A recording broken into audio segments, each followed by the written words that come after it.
We made certain plans. And then in the early hours, you proceeded to put them into action. You returned to the vicarage, collected some distinctive red gravel from the cliff path.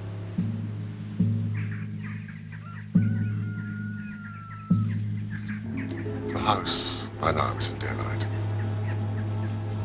but the inhabitants were not stirring. You threw some red gravel up at the window of the lodger Tregennis.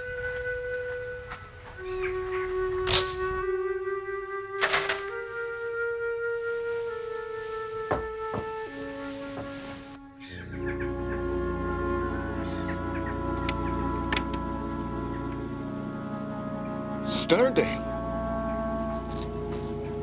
I must speak with you urgently. This hour? The doors are locked. The housekeeper has the keys. It is of the utmost importance!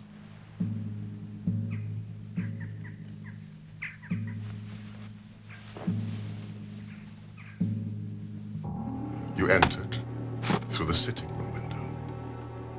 You had an interview, a short one, and you walked up and down the room. You withdrew as you had come. You were wearing the same pair of studied walking shoes, which at the present moment are upon your feet. And Mortimer Tregennis was dead.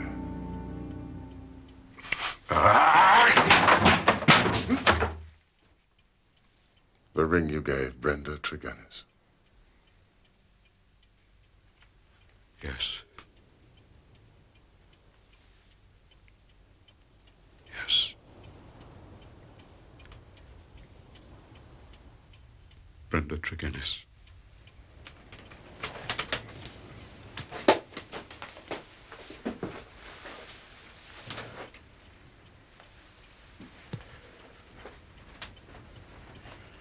For years I loved her. For years she loved me.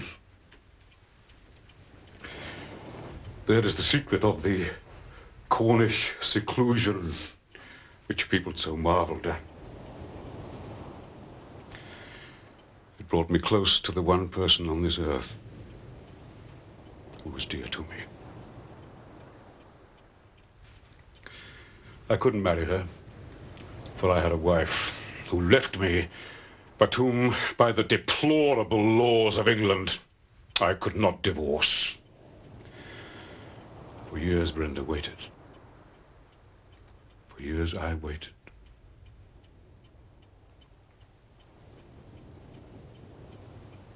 And this was what we waited for.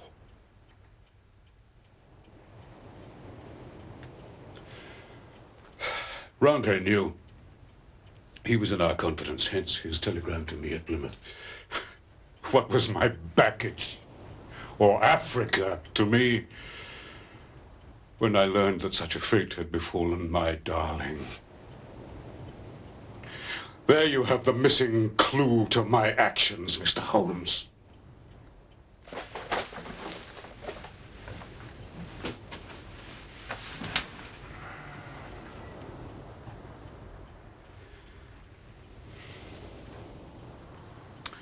I understand that you, sir, are a doctor of medicine. Have you ever heard of radix pedis diaboli? Devil's foot root. No, I can't say that I have. Uh-huh. Well, it is no reflection upon your professional knowledge. For I believe that save for one sample in a laboratory in Buda, there is no other specimen in Europe. It is used as an ordeal poison by the medicine men in certain districts of West Africa. And it is kept as a secret by them.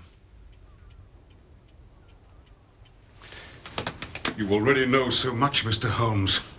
It is clearly to my interest that you should know all. I've already explained the relationship in which I stood to the Tregennis family. There had been a quarrel about money which estranged this man, Mortimer. A sly, subtle, scheming man. But for Brenda's sake, I was friendly with her brother. One day, a few weeks ago, he came to my cottage. and I showed him some of my African curiosities. Among other things, I exhibited the devil's foot. Poison, you say? Fascinating. You wouldn't think so if you were to try it. The smallest amount could be fatal. In this powder form, it reacts instantaneously when burned. It stimulates those brain centers which control the emotion of fear. Madness, or death, is the fate of the unfortunate native who is subjected to the ordeal by the priest of his tribe. Can it be detected? Not by European science. A few days later, my cottage was broken into. But since nothing seemed to have been taken, I gave the matter no heed until Mr. Roundy's telegram arrived at Plymouth. This villain, Mortimer, had thought that I would be at sea before news reached me, and that I should be lost for years in Africa. But of course I returned immediately, and I could not hear the details without being assured that it was my poison which had been used, and that Mortimer Tregennis himself was the murderer. My soul cried out for revenge. Oh, you murdered her. For money, you murdered your own sister. You can't prove that. No jury in the land would believe you. I'm my own jury, Mr. Tregennis. Judge, jury, and executioner.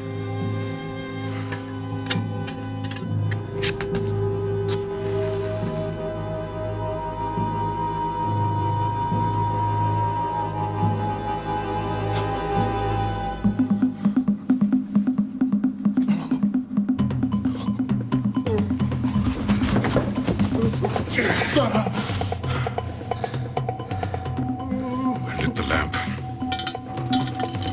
put the powder above it.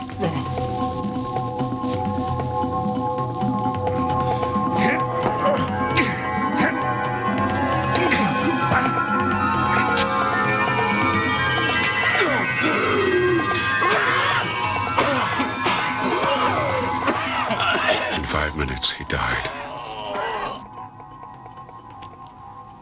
My God, how he died. But my heart was flint. For he endured nothing which my innocent darling had not suffered before him.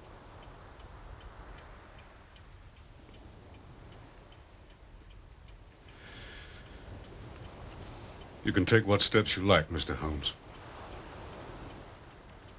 But there can be no man living who fears death less than I do now.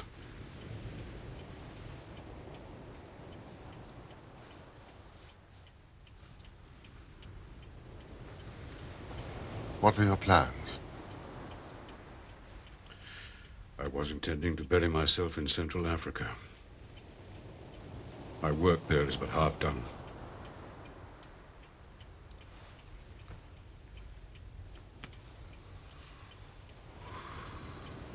Go and do the other half.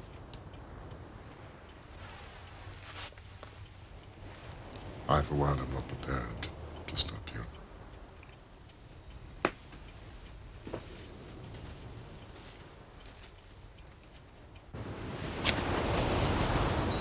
God bless you. Both of you.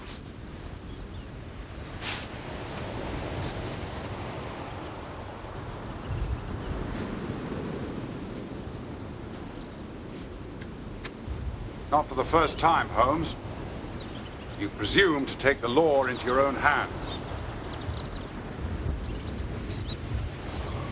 I have never loved.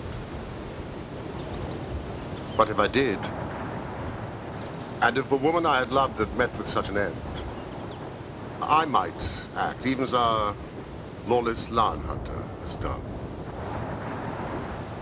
Wouldn't you? Yes, I suppose so. But that's not the point. The point is, why should I do the work of the official police? And as you're very fond of telling me, I'm on holiday.